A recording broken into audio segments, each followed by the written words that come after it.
A'udzu billahi minasyaitonir rajim. Yamhullahu ma yasha'u wa yuthbit wa 'indahu ummul kitab. Kata Allah, Allah menghapus ataupun menetapkan nasib kehidupan manusia. Wa 'indahu ummul kitab, sebab dialah sang pemilik ummul kitab. Ummul kitab itu Lauhil Mahfud. Jadi Bu, ini saya kasih tahu. Kamu besok apa yang akan terjadi padamu, kamu nggak tahu. Kamu nggak tahu. Siapa yang tahu? Allah tahu, malaikat tahu. Sebagian hamba-hamba Allah ada yang diberitahu. Mereka bisa lihat catatannya. Sebab catatan nasib manusia itu tertulis di dalam sebuah kitab. Di dalam sebuah tempat namanya Lauhul Mahfuz. Lauhul Mahfuz. Ada tuh di atas langit sana itu. Tempat yang sempat dilihat oleh baginda kita Nabi besar Muhammad sallallahu alaihi wasallam. Jadi nih adik-adik yang sampai datang umur hampir kepala 3. Kepalanya ada 3. Enggak, maksudnya umurnya ya Bu ya. Tapi belum datang juga jodohnya, kamu bertanya-tanya. Kiranya apakah ada jodoh saya di dunia ini? Gak usah dijawab, ada katanya. Gak misal kamu bertanya-tanya. Nah ini nasib hidupmu nih, apakah nanti akan berjumpa dengan jodohmu ataukah sampai dengan meninggal dunia tak akan pernah datang jodohmu, misalnya gitu, dunia ya. Sebab kalau di akhirat sih saya ngarepin semuanya pada nikah dah. Di akhirat semuanya saya harapkan berpasangan.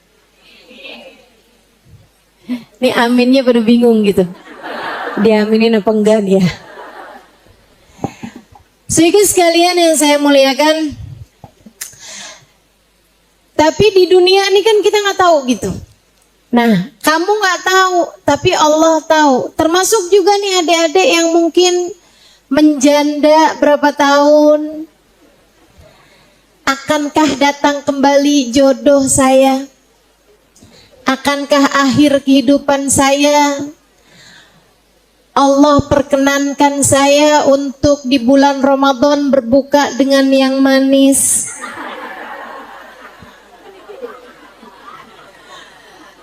Itu kan kamu nggak tahu gitu. Siapa yang tahu? Allah. Siapa lagi yang tahu? Malaikat-malaikatnya Allah. Dan terkadang Allah bukakan isinya Lauhil Mahfud kepada beberapa hamba-hamba tercinta di sisi Allah atau kepada beberapa makhluk-makhluknya Allah Subhanahu wa taala seperti syayatin dan terutamanya seperti setan-setan dan terutamanya adalah iblis. Jadi itu si setan terus bangsa jin itu emang suka ngintip. Berarti kalau ketemu orang suka ngintip, mirip ama suka ngintip tuh. Mereka suka cari tahu apa sih isinya, gimana sih nantinya. Akhirnya dikasih tahu. Udah tahu nih si hasil ngintip nih, kemudian dikasih tahu sama orang-orang yang collab sama mereka. Ada tuh kan yang suka collab sama bangsa jin, suka collab sama setan, terus nanti orang datang kiranya presiden yang akan terpilih 2029, pemilihan yang akan datang. Itu siapa gitu. Emang itu udah ada Ustazah di Lauhil Mahfudz?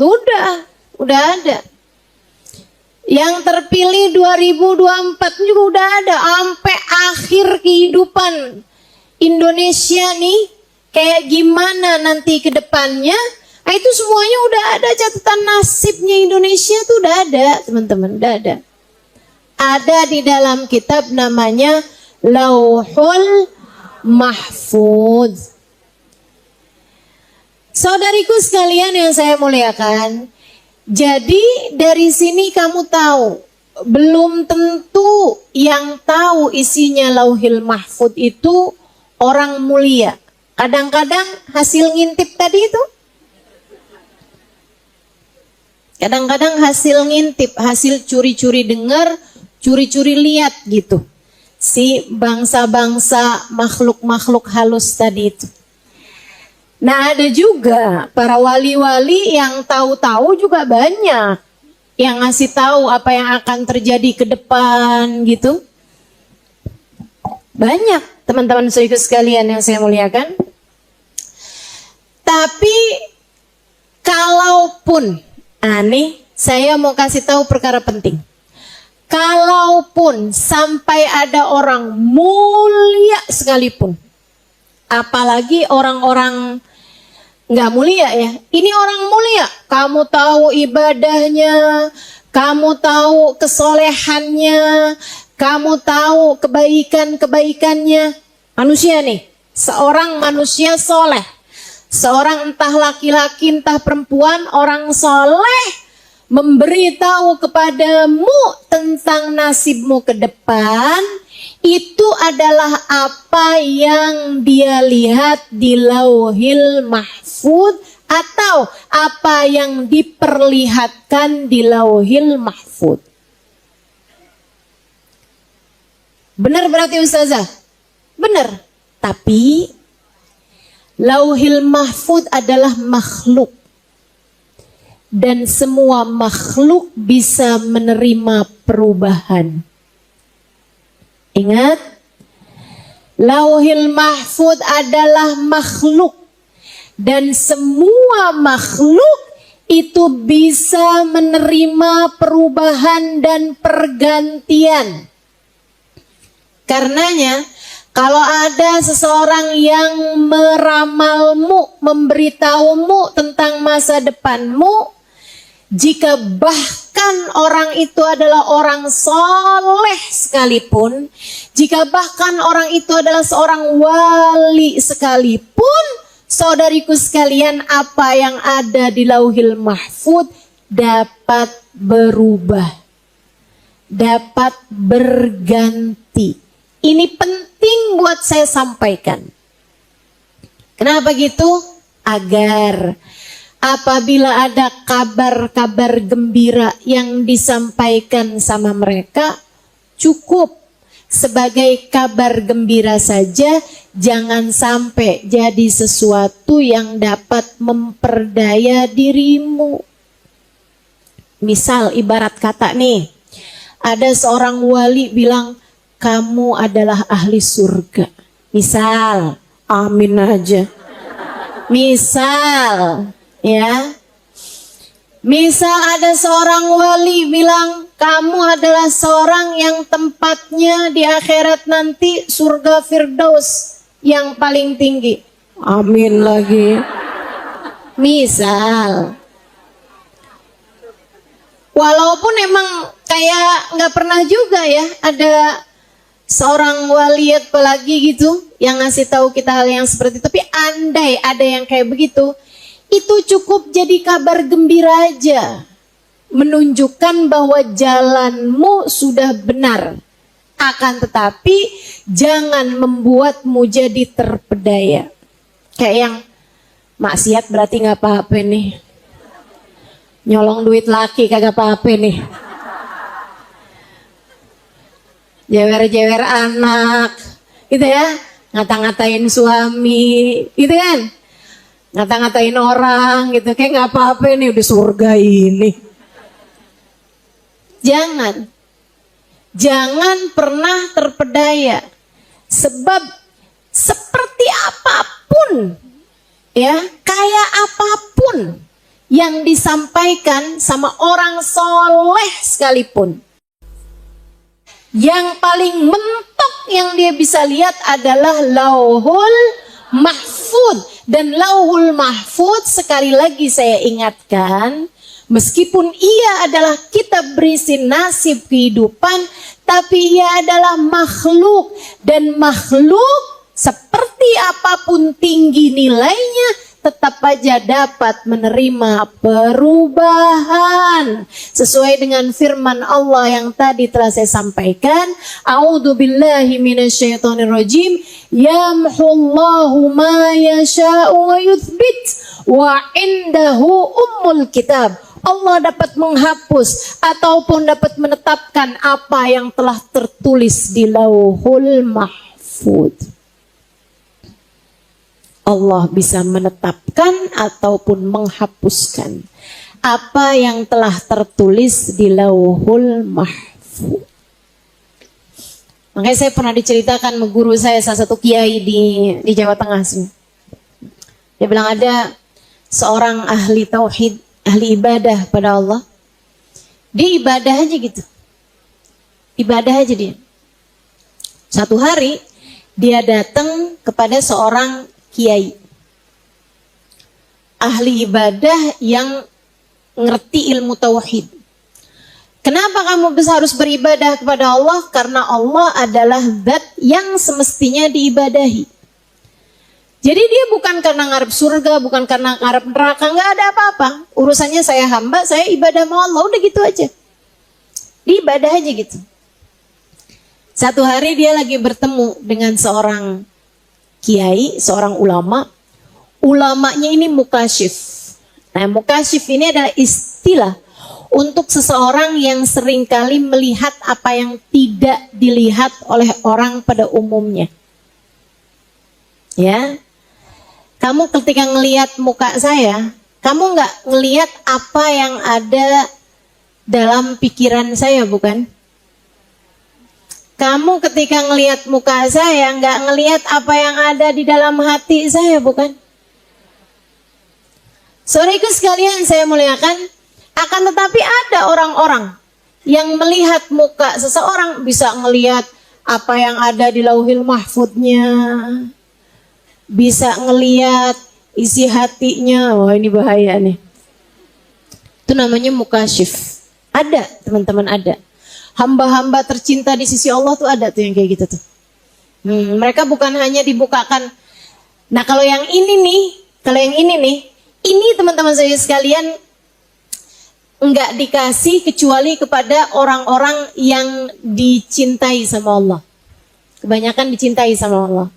Itu ya, bisa lihat penyakit-penyakitnya orang, isi hatinya orang gitu.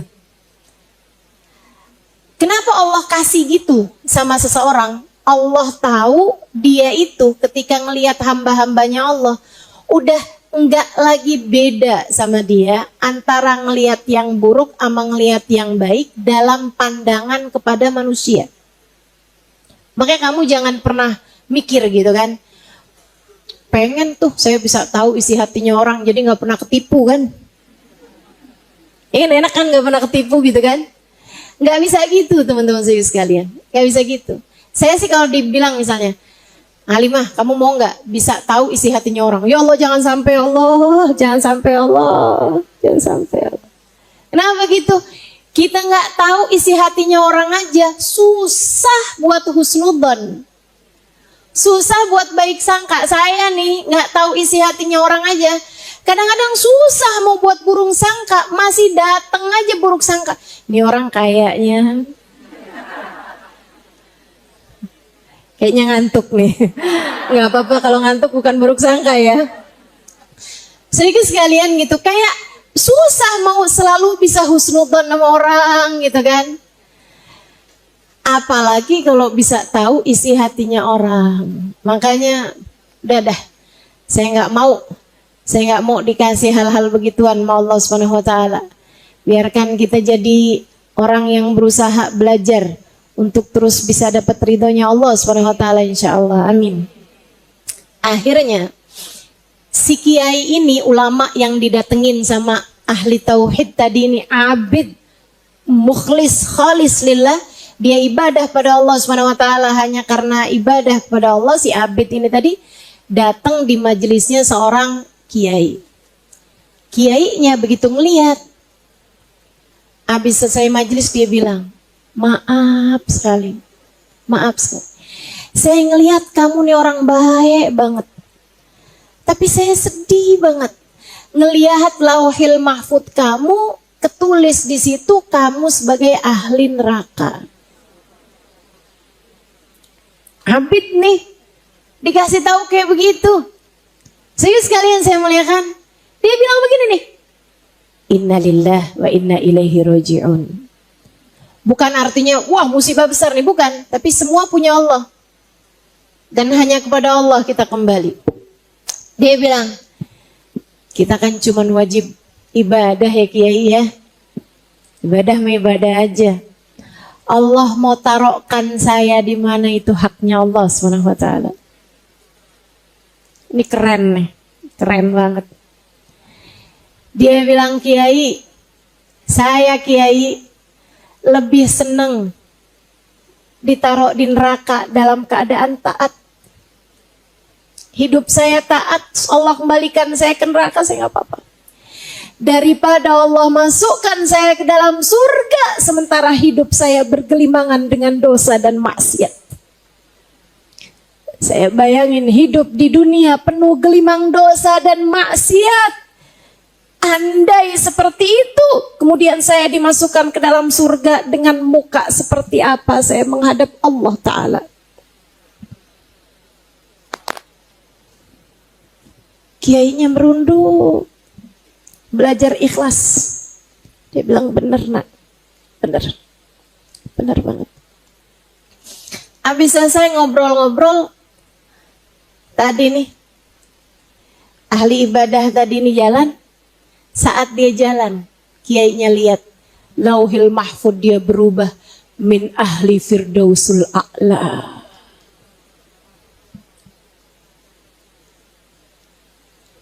Isi lauhil mahfud biarkan tetap jadi rahasia. Rahasia Allah Subhanahu wa ta'ala. Nggak usah sok-sokan pengen tahu. Saya ntar ahli surga apa ahli neraka ya? Udah gak usah sok-sokan pengen tahu, biarin aja. Tugas kita ibadah kepada Allah. Tugas kita cinta sama Allah. Tugas kita mendekat sama Allah. Tugas kita taat sama Allah. Tugas kita hormat sama Allah. Tugas kita syukur sama Allah. Itu tugas kita.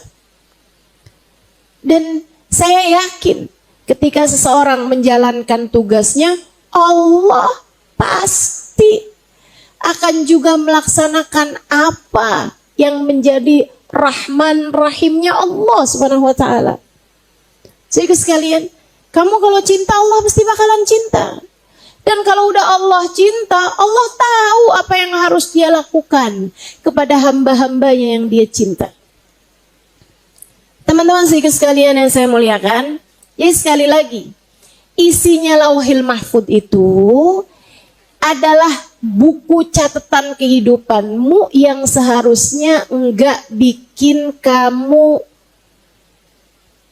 kepikiran dengan sangat melebihi kepikiran kamu terhadap ketaatan yang harus kamu lakukan. Kita jalanin tugas aja. Biarkan Allah melaksanakan apa yang telah Ia tuliskan sebagai nasib kehidupan kita dengan penuh rahman rahim kepada kita sekalian. Dah gitu aja. Gitu kan? Sebab isinya lauhil mahfud seperti mana yang tadi saya sampaikan, dapat berubah-ubah sebab lauhil mahfud itu adalah makhluk. Jadi kamu gak usah pikiran gimana ya? Kalau ternyata tertulis di nasibnya begini gimana ya? Kalau ternyata tertulis di nasib saya begitu gimana ya? Ya nggak usah. Tugasmu aja nih kamu pikirin. Nggak usah pusing-pusing. Nanti 5 tahun yang akan datang siapa ya presiden yang akan terpilih? Nah, ngapain? Kamu pusingin dari sekarang. Dan nggak usah yang terjadi kemarin aja kita nggak usah pusingin, betul nggak?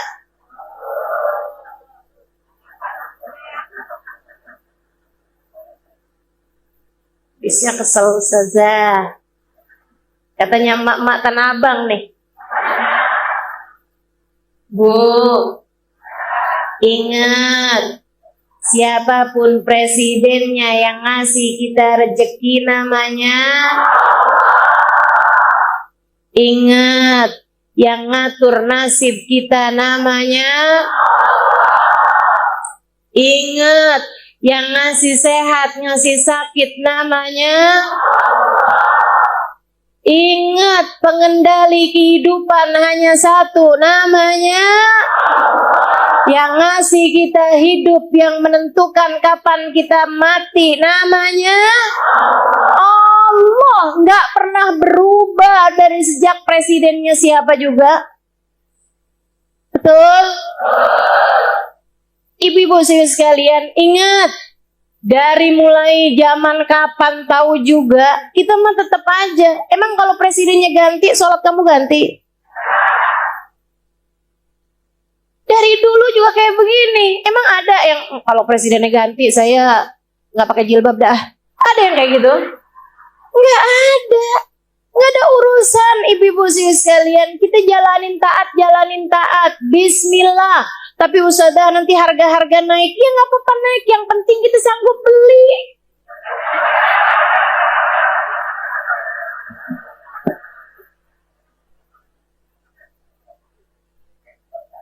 Betul gak? Enak gak saya mikirnya? Enak. Mau siapa presidennya juga tetap aja Nabi kita, Nabi Muhammad. Jadi kalau buat saya sih gue tanyain, presidennya siapa? Nabi Muhammad? Udah enak dah. Gitu ya? Kita mau ikutnya sama Nabi Muhammad aja dah. Dunia akhirat, ya kan ya?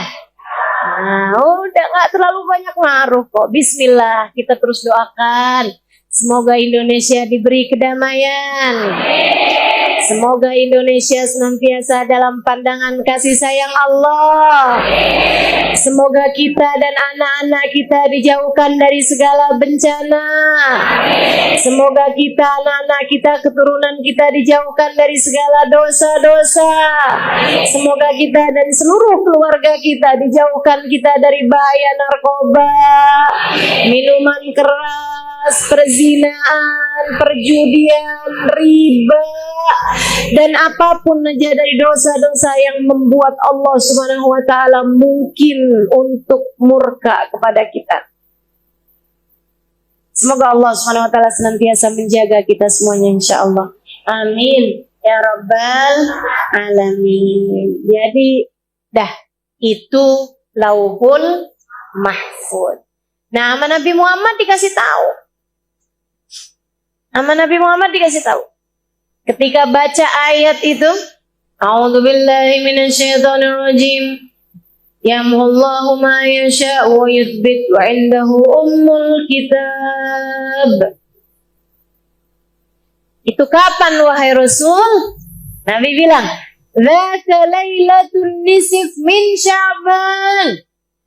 Perubahannya Lauhil Mahfuz tuh bisa banyak, berganti-ganti. Sepanjang tahun tuh bisa kapan-kapan ganti aja isinya Lauhil Mahfuz.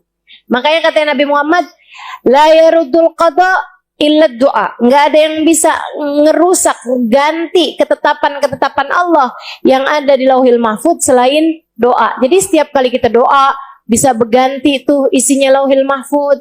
Kemudian lagi kamu sedekah, bisa ganti isinya Lauhil Mahfuz. Gampang ganti-gantinya teman-teman sekalian. Ada satu orang, Nabi Allah Dawud alaihi salam, ada di majelis kayak begini nih, nabi-nabinya Allah itu udah pasti mukasyif. Ya, nabi-nabinya Allah semuanya mukasyifun. Semuanya bisa lihat apa yang nggak bisa dilihat sama manusia pada umumnya. Para nabi itu semua mukasyifun. Nah, di majelisnya Nabi Allah Daud alaihissalam, Nabi Daud ngelihat ada malaikat Israel duduk di situ, duduk di majelis, ngeliatin seorang pemuda. Habisnya selesai, Nabi Daud samperin malaikat Israel.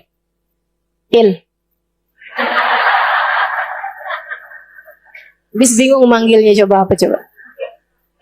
Malai. Nggak enak banget ya. Kamu tadi ngeliatin pemuda itu mulu, kenapa? Kata malaikat Israel, iya tuh umur masih muda tapi sisa 3 hari lagi aja. Hidupnya hanya tinggal 3 hari lagi aja. Oh, udah tuh. Dapat 3 minggu. Nabi Allah Daud ngelihat pemuda itu masih hidup. Itu apa salah apa gimana tuh ya? Malaikat Israel disuap apa gimana nih?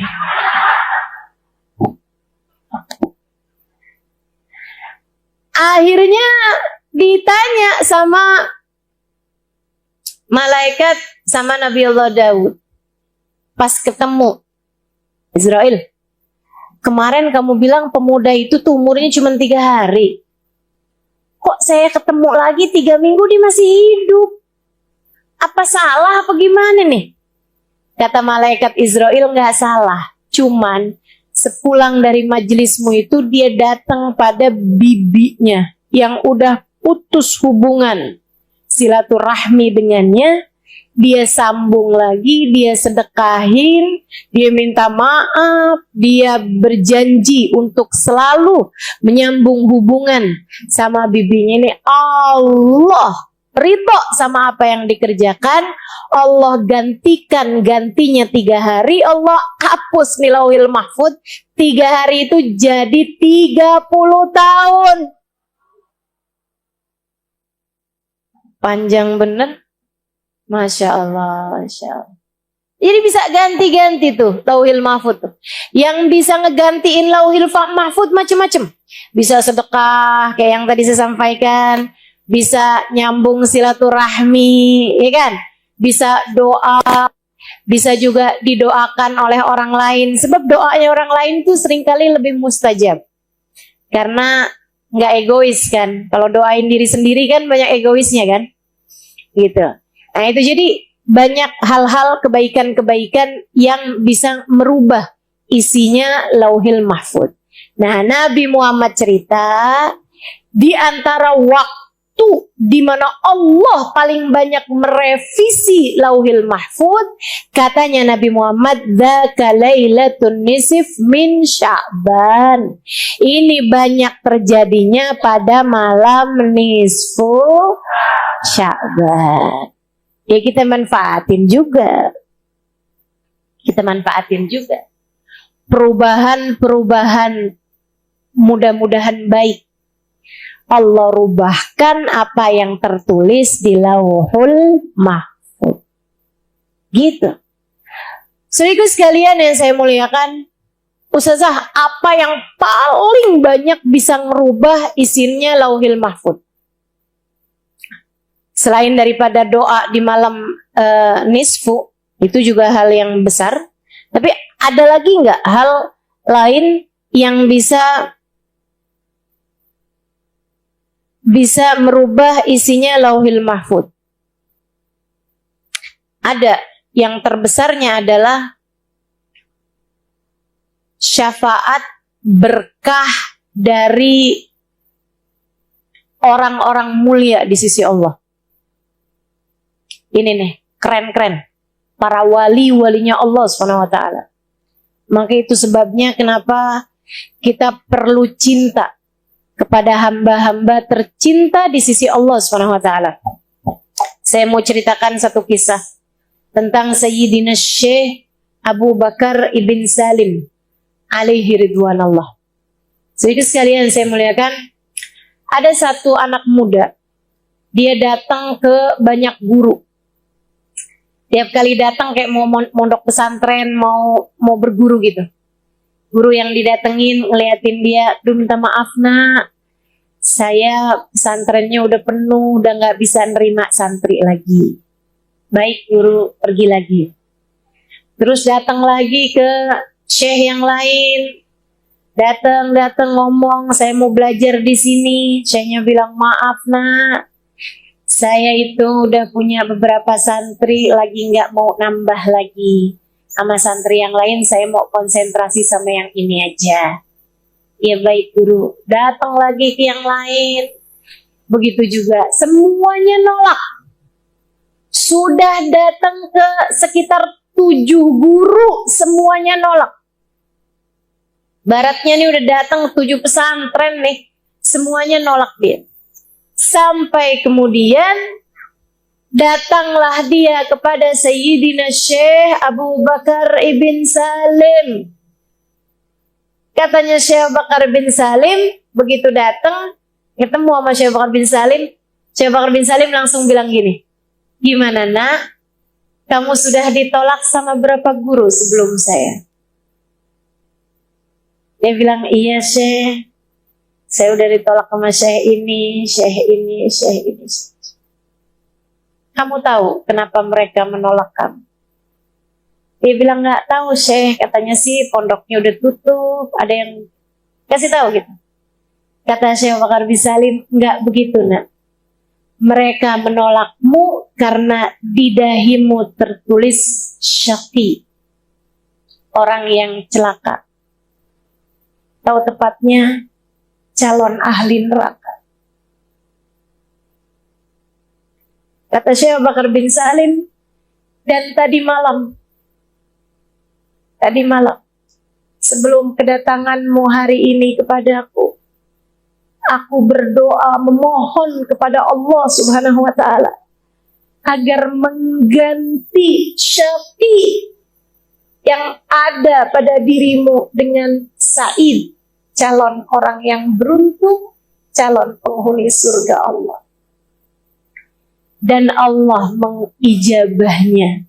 Maka ahlan wa sahlan kepadamu nak, silahkan bergabung dan belajarlah bersamaku di sini. Itu para wali-walinya Allah. Para wali-walinya Allah. Isinya rahmat. Sebab mereka pengganti baginda Nabi besar Muhammad. Yang mana baginda Nabi besar Muhammad, Allah mengatakan tentangnya, "A'udzubillahi minasyaitonirrajim. Wa ma arsalnaka illa rahmatan lil alamin." Tidaklah kami utus engkau wahai Nabi Muhammad melainkan sebagai bentuk kasih sayang kami di atas muka bumi ini. Gitu kata Allah buat Nabi Muhammad, kami utus engkau sebagai kasih sayang kami ke atas muka bumi. Maka Nabi kerjaannya terus saja doain orang dapat hidayah, doain orang dapat hidayah, doain orang dapat hidayah, terus kayak begitu. Walaupun disakitin, walaupun berdarah-darah kakinya, walaupun tanggal giginya, walaupun robek dahinya, walaupun apa yang terjadi, Nabi Muhammad doanya, "Allahumma hdi qaumi fa innahum la ya'lamun." Kasih hidayah aja semuanya ya Allah, sayangi aja semuanya ya Allah, ampuni aja semuanya ya Allah, rahmati aja semuanya ya Allah. Itu Nabi Muhammad. Para wali-wali itu jadi kayak begitu juga. Mereka adalah ahli-ahlillah. Mereka adalah penerus-penerus rahmat Allah SWT di atas muka bumi. Jadi kalau kamu ketemu sama orang, terus orangnya itu ngasih tahu kamu hal-hal yang bikin kamu takut, udah nggak usah ikut. Nggak usah ikut. Kalau kamu belajar sama orang, orangnya terus bilang, "Kamu kalau nggak datang 3 kali ke majelis saya, kamu bakalannya celaka." Udah nggak usah hadir sekalian. Karena nggak gitu. Saya banyak berjumpa dengan para kekasih Allah Subhanahu wa Ta'ala, teman-teman sekalian. Dan isi dari lisan-lisan mereka adalah kasih sayang. Isi lisan-lisan mereka adalah kasih sayang. Apalagi kalau itu adalah hal yang dilarang dalam Islam. Misalnya, ada seorang ustadz manggil santri perempuannya, berdua-duaan, suruh buka jilbab depan dia, suruh buka aurat depan dia. Kalau kamu nggak nurut sama saya, kamu bakalan ilmunya nggak manfaat. Nggak apa-apa, nggak manfaat ilmunya dia, nggak apa-apa. Kenapa gitu? Di atas syariat agama Allah nggak ada ajaran apapun. Ajaran agama Allah di atas segalanya, teman-teman sekalian. Ada orang ngomongnya nakut-nakutin, celaka lah kalau nggak ini. Kalau kamu nggak ngasih saya 10 juta, nanti kamu akan keluar dari sini kecelakaan. Jangan kasih sekalian.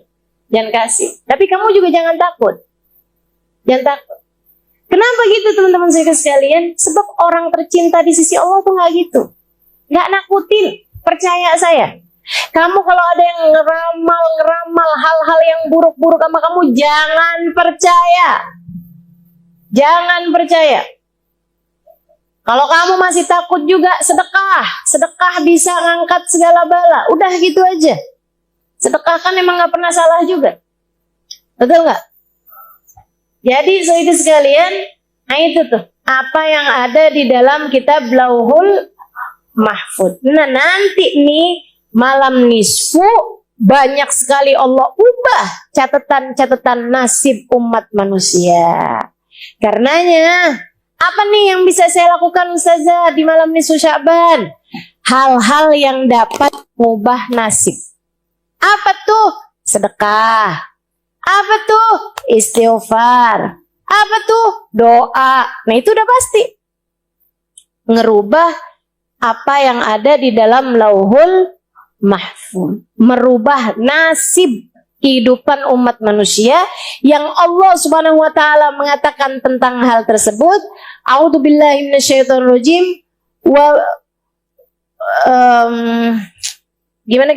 Allah tidak akan mengubah nasib suatu kaum. Innallaha la yughayyiru ma biqaumin hatta yughayyiru ma bi anfusihim. Sungguhnya Allah tidak akan mengubah nasib satu kaum sampai kaum itu sendiri yang mengubah nasibnya.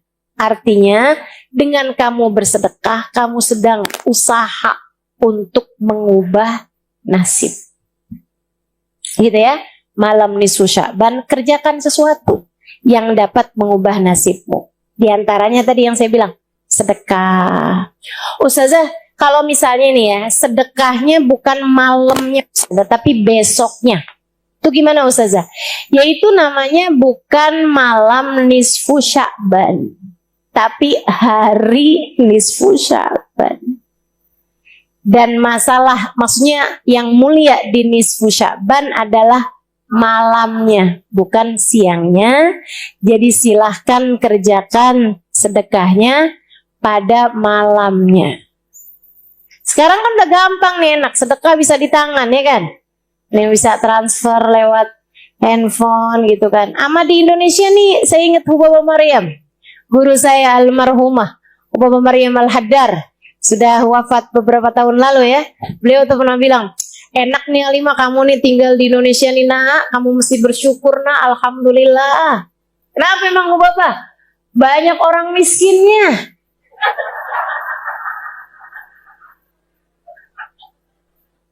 Ini emang kadang-kadang kita nih sama cara berpikirnya para wali suka rada heran gitu, suka nggak nyambung gitu. Saya bilang, maksud Bapak enak di mananya? Ya enak kan nak, kamu bisa sedekah kapan aja. Ya juga ya. Kamu bisa sedekah kapan aja, Halimah, enak. Asal keluar rumah, kamu udah bisa sedekah. Kadang-kadang dalam rumah aja kamu bisa didatengin pengemis, bisa gampang sedekah. Kamu tahu nak, saya ini susah kalau mau sedekah di Madinah, pakai pergi dulu ke haram. Ke tanah haram gitu, pergi dulu ke Masjid Nabawi gitu. Untuk bisa bersedekah gitu. Karena tetangga-tetangga, semua orang-orang mampu semua. Jadi mesti jalan agak jauh buat bisa bersedekah. Masya Allah. Nih ya, jadinya alhamdulillah gitu kan. Malam nisfu Sya'ban, jangan lewatkan sedekah. Tuh. Kemudian lagi jangan lewatkan apa tadi? Istighfar. Sebab istighfar itu juga itu. Kata Allah Subhanahu wa taala, "Wa ma kana Allahu liyu'adzibahum wa anta fihim wa ma kana Allahu liyu'adzibahum wa hum yastaghfirun." Allah tidak akan mengadab satu kaum selagi engkau wahai Nabi Muhammad bersama dengan mereka, dan Allah tidak akan mengadab satu kaum selagi mereka wahai Nabi Muhammad senantiasa beristighfar. Nah, itu ngangkat balak-balak istighfar. Dibanyakin istighfar. Malam nisfu Sya'ban. Ama yang ketiganya perbanyak doa.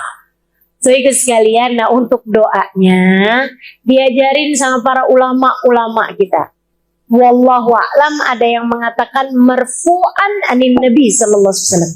Ada yang mengatakan ini juga marfu'an tuh ya, kayak nyampe gitu sanadnya ke Nabi Muhammad. Ada juga yang mengatakan nggak nyampe ke Nabi Muhammad, akan tetapi ini amalan dari para sahabat. Ada yang mengatakan amalan dari para tabi'in, ada yang mengatakan amalan dari para ulama.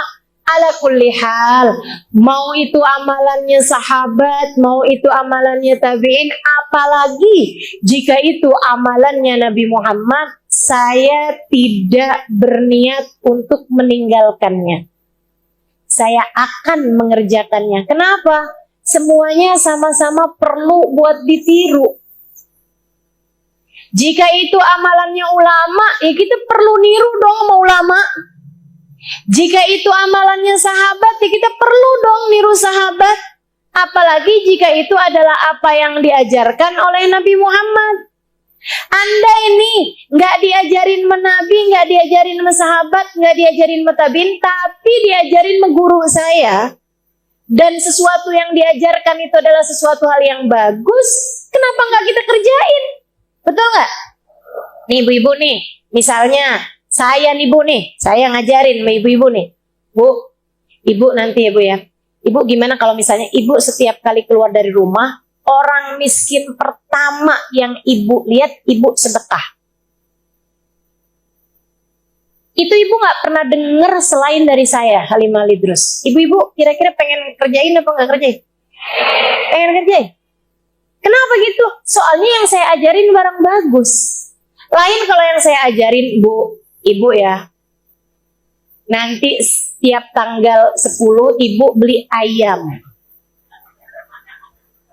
Warnanya hitam. Ibu potong darahnya, ibu cecer-cecerin depan rumah ibu. Nah itu ibu ngapain Ustazah? Kan begitu. Karena yang diajarkan bukan barang bagus. Ini yang diajarkan nih barang bagus, Bu. Saya mondok 12 tahun.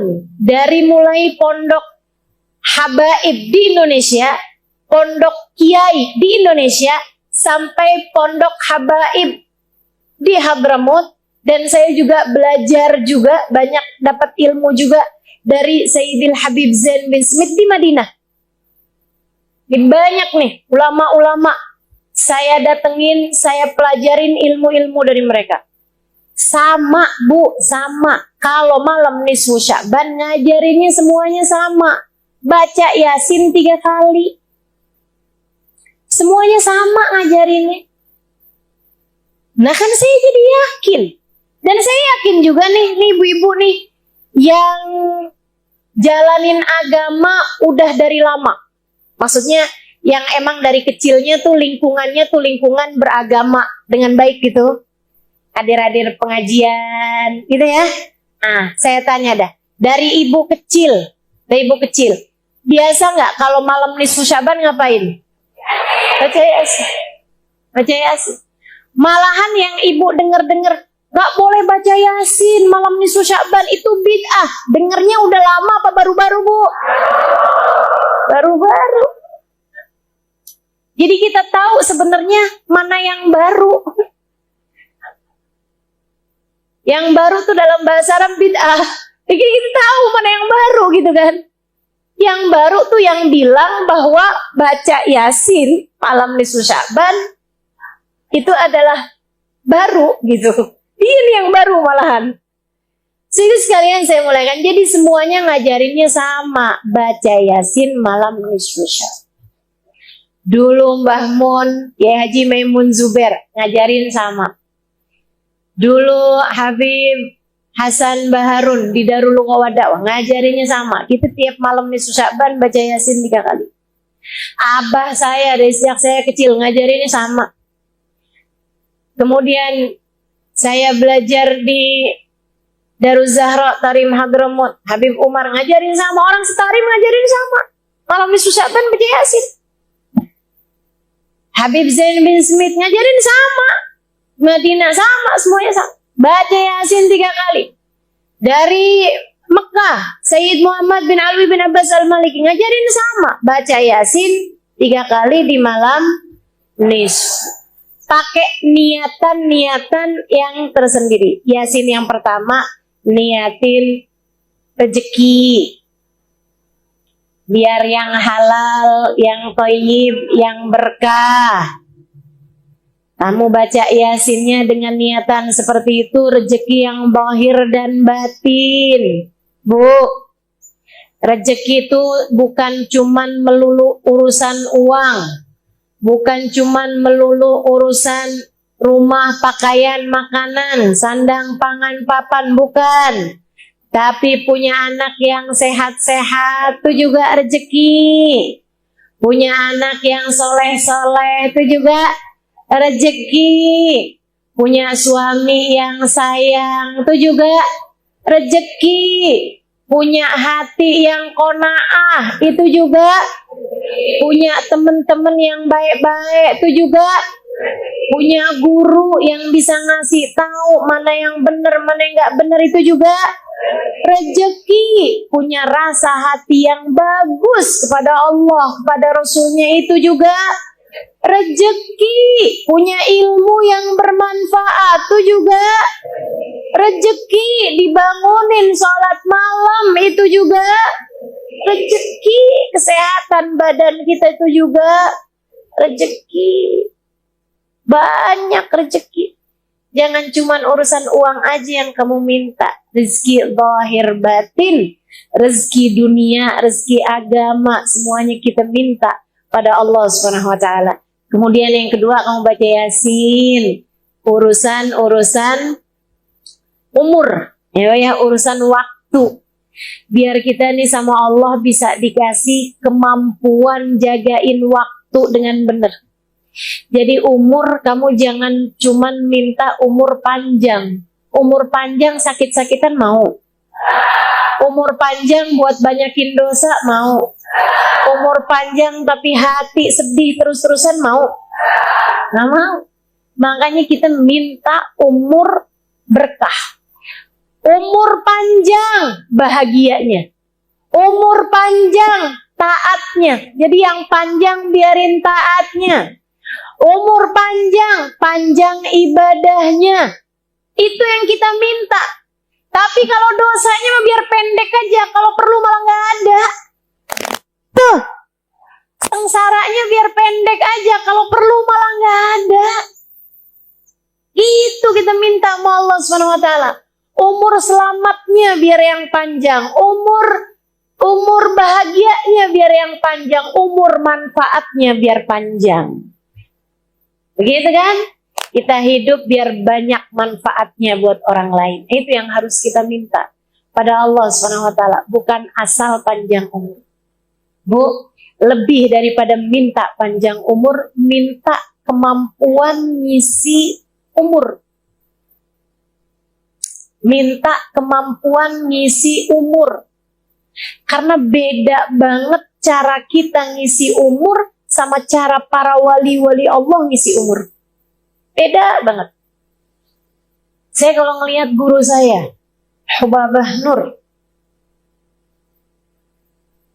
Ummu Salim bin Hafid, itu beliau ibu-ibu saya sekalian, ngisi umurnya pintar banget, pintar banget.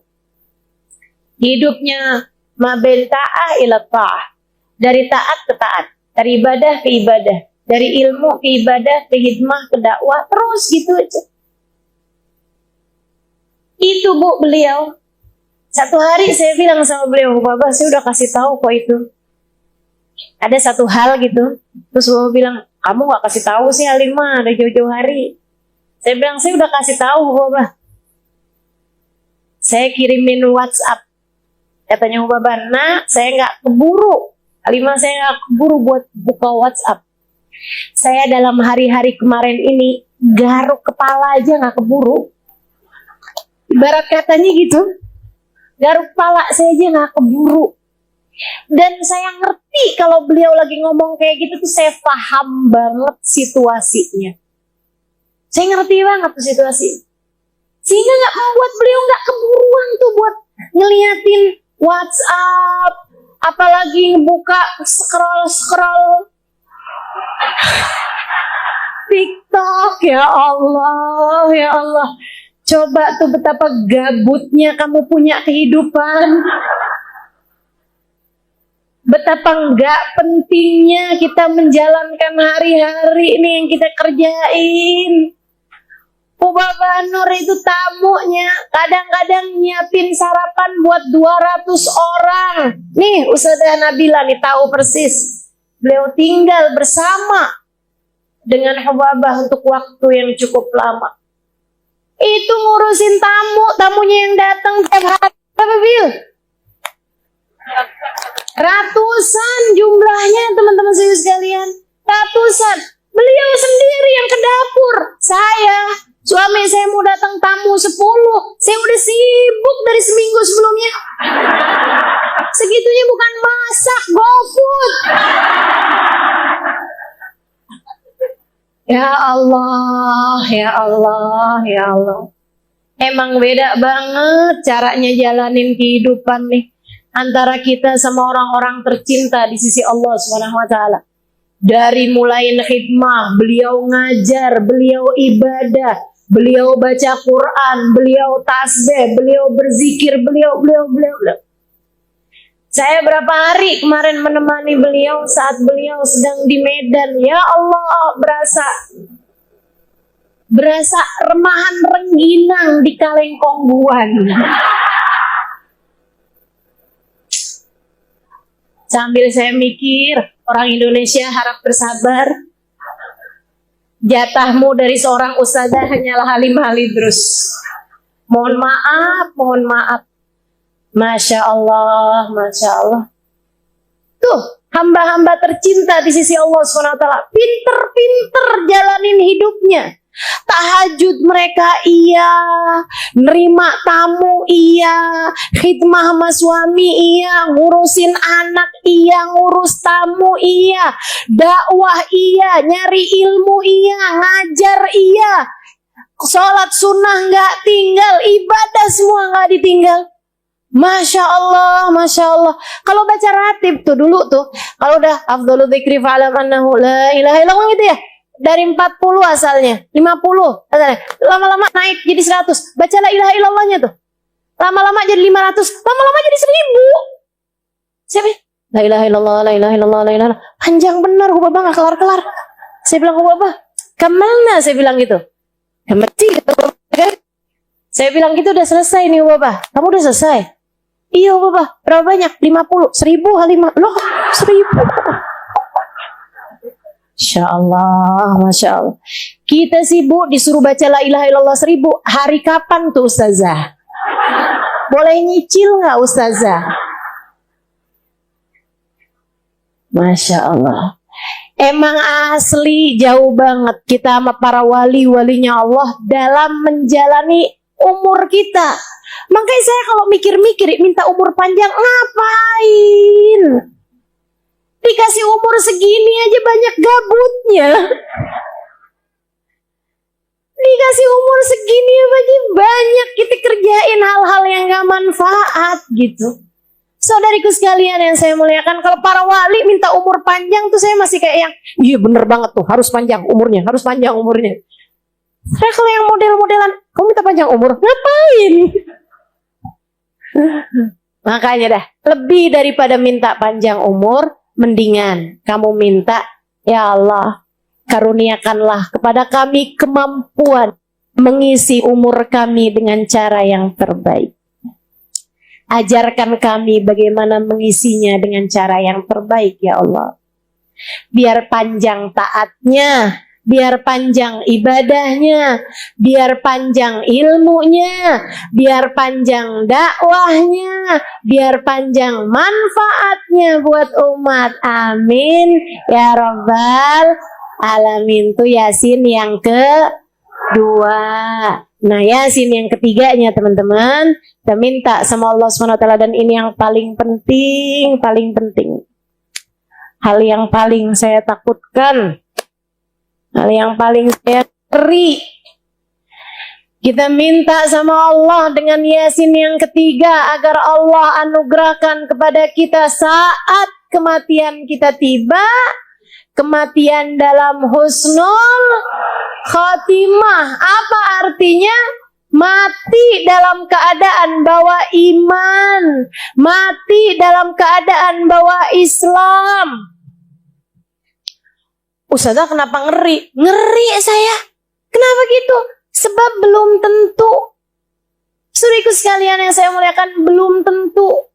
Guru kami, Sayyidil Habib Umar bin Hafid, guru kita, Sayyidil Habib Umar bin Hafid mengatakan, katanya beliau nih, banyak banget orang yang hidup di antara umat Islam, tinggal di perumahan umat Islam, berkawan dengan umat Islam, mati di lingkungan umat Islam, dikafani dengan kafan umat Islam, dimandikan dengan cara mandinya umat Islam, disolati di masjid-masjid orang Islam, dikuburkan di pekuburan orang Islam, akan tetapi di dalam kubur dia tidak dianggap oleh Allah sebagai orang yang beriman.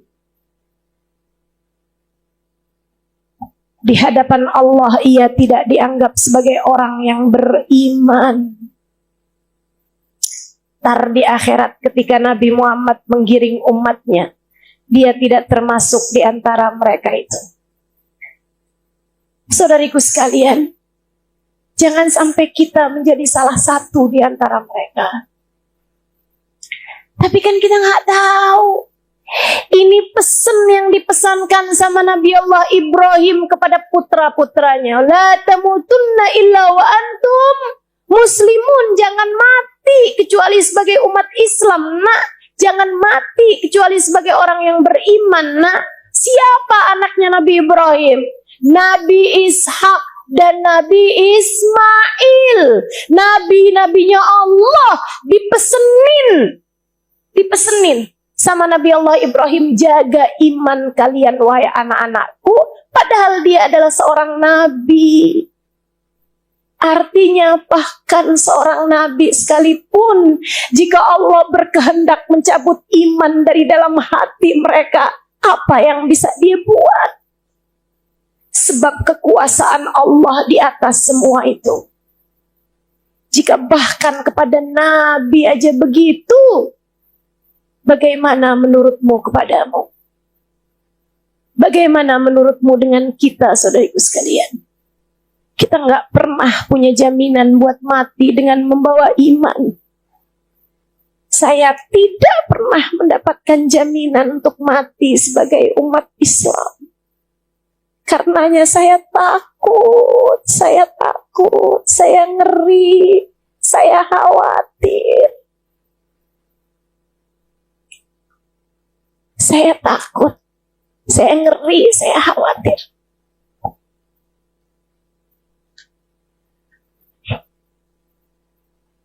Nabi Allah Zakaria alaihissalam, nabinya Allah, dikejar kaumnya sembunyi dalam pohon, dalam sebuah hutan. Iblis ngasih tahu sama orang yang ngejar dari umatnya, tuh Zakaria sembunyi dalam situ. Umatnya bawa gergaji dari atas sampai ke bawah. Ketika nyampe gergaji tersebut di atas kepalanya, Nabi Allah Zakaria teriak, "Ah!" Sakit dong. Gergajiin tengkoraknya. Nabi Zakaria teriak. Allah berkata, "Wahai Zakaria, kenapa kamu berteriak seperti itu? Apakah karena kamu tidak terima dengan takdirku? Wahai Zakaria, jika kamu berteriak sekali lagi, aku keluarkan kamu dari kelompok Nabi menjadi kelompok ahli neraka. Allah kalau punya mau, apa yang Allah bisa kerjakan, kerjakan. Ini Nabi, teman-teman saudaraku sekalian, Nabi. Bagaimana dengan kita gitu? Yang dosa iya, maksiat iya, berbuat salah iya, sangat mungkin banget. Dan kalau Allah mau kamu mati nggak bawa iman, kamu bisa apa? Kamu bisa apa? Kalau Allah ngerasa nih orang nggak pantas nih berjumpa denganku, ada iman di hatinya, sebab sepanjang hidupnya dia ruwet mulu urusan rezeki, nggak percaya bahwa aku adalah pemberi rezeki satu-satunya. Dia nggak beriman kepadaku, aku cabut iman di saat akhir kehidupannya. Mau bilang apa? Mau bilang apa? Ini nih udah ngerti ilmunya, tapi tetap aja berbuat maksiat bolak-balik kepadaku, meremehkan penglihatanku. Aku cabut iman dari dalam hati. Mau bilang apa? Makanya satu-satunya hal yang bisa kita lakukan adalah bersimpuh di pintunya. Kemudian memohon, Ya Allah biha, Ya Allah biha, Ya Allah bihusnil khatim.